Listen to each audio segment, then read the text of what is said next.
जय श्री राम।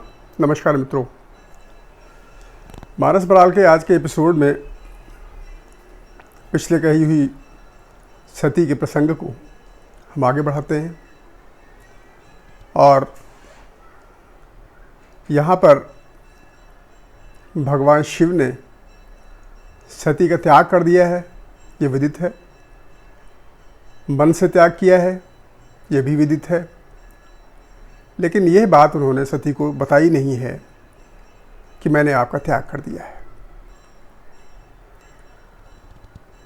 हर इच्छा भावी बलवाना, हृदय विचारत शंभु सुजाना।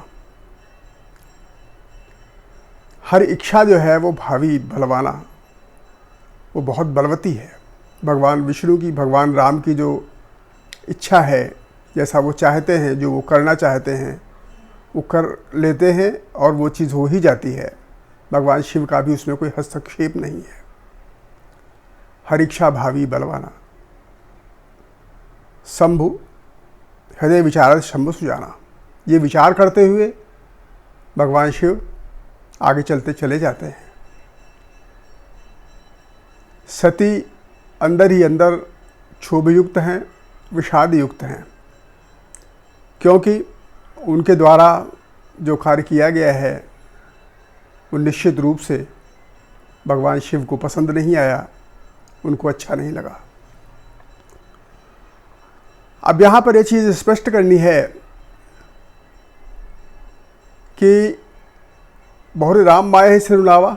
मैंने कल बताया था आपको कि भगवान राम की जो प्रबल माया है उसके वशीभूत होकर ये सारा का सारा जो अनिष्ट था वो हो गया। भगवान शिव भी इसको रोक नहीं पाए। इस प्रकार की ये हर इच्छा थी, इतनी बलवती थी, इतनी प्रबल थी, इतनी सशक्त थी कि भगवान शिव भी उसमें कोई हस्तक्षेप नहीं कर पाए, उसको रोक नहीं पाए, और वो हो ही गई और घटित ही हो गई। वैसे तो भगवान शिव के विषय में कहा गया है कि भावी मेट सकहि त्रिपुरारी।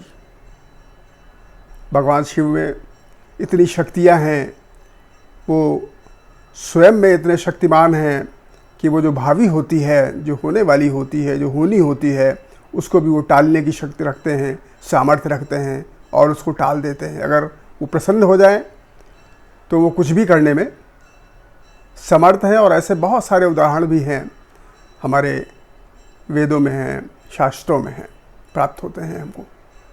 लेकिन यहाँ पर वो प्रश्न ये उठता है कि यहाँ पर इस भावी को वो टाल क्यों नहीं पाए जो सती के साथ हो गई। क्या वो देख नहीं पाए, क्या वो समझ नहीं पाए, क्या वो उस प्रकार से बता नहीं पाए, या वो होने के बाद भी उसको टाल नहीं पाए। तो ये हर इच्छा भावी बलवाना, चूंकि हर इच्छा थी, भगवान राम की किसी भी इच्छा में वो हस्तक्षेप नहीं करते, क्योंकि वो उनके इष्ट देव हैं। इष्ट देव मम बालक राम। जो इष्ट की किसी भी इच्छा में कोई हस्तक्षेप नहीं करता है वही सच्चा भक्त भी है। और संभवतः यही कारण था कि भगवान शिव ने भगवान राम की इस इच्छा में कोई हस्तक्षेप नहीं किया, कोई व्यवधान नहीं डाला, और वो होकर रह गई। हृदय सोच समझत रित करनी, चिंता अमित जाए नहीं बरनी। अब सती को भी इस विषय में बहुत सोच है और चिंता भी है कि भगवान शिव ने मेरा परित्याग कर दिया है। कृपा सिंधु शिव परम अगाधा, प्रकट न कहु मोर अपराधा। कृपा सिंधु शिव परम अगाधा, प्रकट न कहु मोर अपराधा।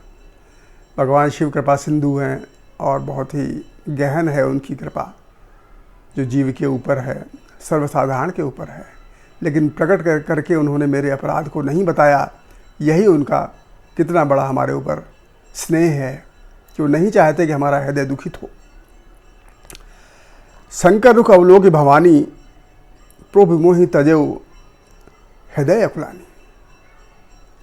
लेकिन भगवान शिव के इस व्यवहार को देखकर सती ने मन में अनुमान कर लिया, विश्वास कर लिया कि भगवान शिव ने मेरा त्याग कर दिया है। हृदय अकुलानी, हृदय में उनकी अकुलाहट पैदा हो गई है, क्योंकि इस अवस्था को लंबे समय तक नहीं रखा जा सकता।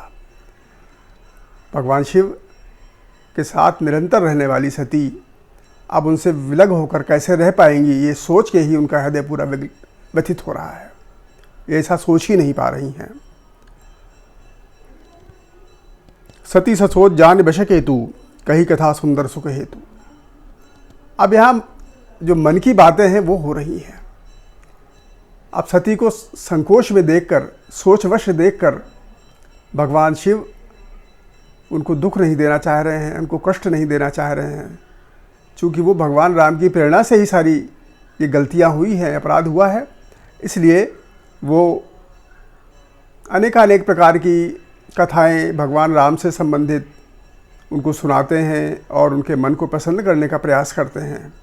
और इस प्रकार की कथा, कहानियाँ, वृत्तांत, श्रुत वो सुनाते हुए सती को कैलाश की तरफ बढ़ते जाते हैं, निरंतर जहाँ पर उनका निवास स्थान था। तापुनि शंभु समुधिपन आपन, बैठे बटतर कलि कमलासन। जब कैलाश पर्वत पर भगवान शिव पहुँच जाते हैं तो वहाँ पर बट वृक्ष के पास नीचे वो कमलासन में बैठकर ध्यान लगा लेते हैं, क्योंकि उनका उद्देश्य अब कुछ और नहीं था। भगवान राम की ही पूजा में, उनके ही ध्यान में, उनके ही तप में उनका मन लग रहा था और कोई उनका उद्देश्य नहीं रह गया। तो कमलासन में बैठकर वो समाधिस्थ हो जाते हैं और भगवान राम का ध्यान करते हुए वो एक कठोर तप में लीन हो जाते हैं। और वो जो उनकी समाधि होती है तो बहुत गंभीर समाधि होती है। भगवान शिव जब समाधिस्थ होते हैं तो वो समाधि हजारों वर्षों तक की समाधि होती है।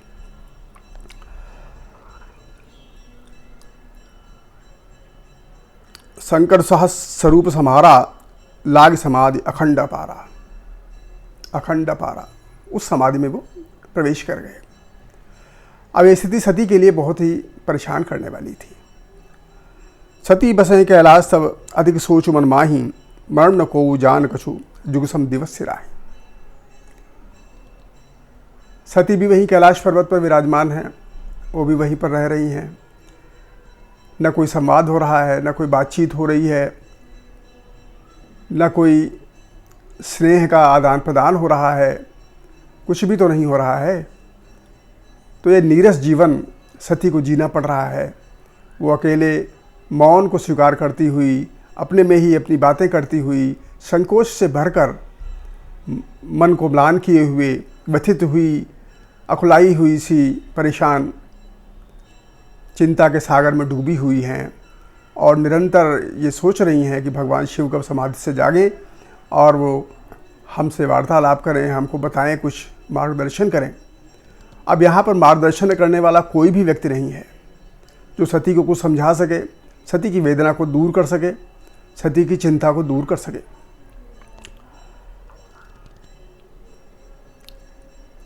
नित्य नव शंभु सती उर्भारा, कब जई हूँ भव सागर पारा। नित्य नव सोच सती उर्भारा, कब जई हूँ दुख सागर पारा। सती के अंदर नित्य नूतन ये ग्लानि है कि मैं अब किस प्रकार से इस संसार को छोड़कर, दुख के सागर को छोड़कर बाहर पार करके जा पाऊंगी। ऐसा कौन सा दिन आएगा, ऐसा कौन सा समय होगा जब मैं इससे बाहर निकल पाऊंगी। कब जई हूँ दुख सागर पारा। अब ऐसी परिस्थिति में मैं जो कीन रघुपति जपमाना, पुनि पति वचन मिशा कर जाना। मैंने रघुपति भगवान श्री राम के प्रति अपमान किया, उनको अपमानित किया और अपने पति की बात को भी नहीं माना। तो इस प्रकार की जो स्थिति मेरे द्वारा उत्पन्न की गई है उसके लिए मैं स्वयं दोषी हूँ।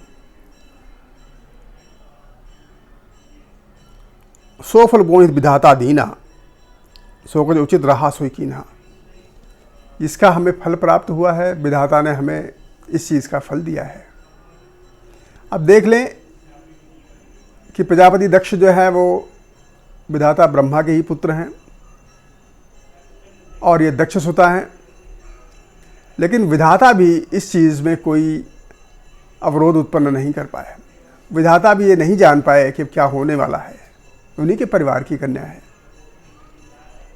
तो अब इतना बड़ा अपराध, विधाता का भी उसमें कोई हस्तक्षेप नहीं, भगवान शिव भी कोई हस्तक्षेप नहीं कर पाए, और जो होनी थी वो होकर रह गई। शंकर विमुख जियावसि मोही। अब अंदर हृदय के ये बहुत ही कष्ट है कि भगवान शिव के विमुख होकर उनके अभाव में हमारा ये जीवन किस काम का। मैं जीकर क्या करूंगी, मेरा क्या अस्तित्व है, मेरे जीवन का क्या अर्थ है, मेरे जीवन का क्या महत्व है, मेरे जीवन में अब रह ही क्या गया है, मैं किसके लिए जीऊँ। जब भगवान शिव आँख बंद करके बैठ गए हैं, उन्होंने मेरे को अपने से अलग कर लिया है और मेरा परित्याग कर दिया है, बता भी नहीं रहे हैं, तो ऐसी स्थिति में अब मेरे जीने का क्या अर्थ रह गया, मेरा क्या प्रयोजन रह गया। सती की ये जो भावना है, इसको भगवान राम ही समझ सकते हैं, क्योंकि वो अंतर्यामी हैं और उनके द्वारा ही ये कष्ट उनको दिया गया है। कहने जाए कछु हृदय गलानी, कहने जाए कछु हृदय गलानी, मनमोह राम है सुमिर सयानी। अब यहाँ पर सती ने भगवान राम को ही अंतर्मन से याद किया, उनको याद किया और अपने हृदय में भगवान राम का स्मरण किया और उनसे ये प्रार्थना की कि प्रभु, आपने ये जो दारुण दुख हमको दिया है, तो मैं आपसे प्रार्थना करती हूँ कि आप ही मुझको इस दारुण दुख से मुक्ति दिलाएं, इस कष्ट से मुझको मुक्ति दिलाएं, और जो भवसागर है, दुख सागर है, इससे मुझको पार लगाएं। आप ही मुझे कोई ऐसा ये रास्ता दिखाएं जिससे कि मैं भगवान शिव के इस संकल्प को भी पूरा कर पाऊँ और अपना जीवन भी मेरा जो है वो मुक्त हो जाए। और ये शरीर तो अब शिव के बिना जीवित नहीं रह सकता, तो कोई ऐसा उपाय बताइए जिससे कि मैं मेरे सब जो मेरी इच्छाएं हैं वो पूरी हो जाए। तो ये कथा अभी थोड़ी सी विस्तार में है। अब मैं चाहूँगा कि इसको नेक्स्ट एपिसोड में इसको आगे बढ़ा के समाप्त करूँ। तब तक के लिए आप मेरे इस चैनल को सब्सक्राइब करें, लाइक करें और शेयर करें। बहुत बहुत धन्यवाद। जय श्री राम।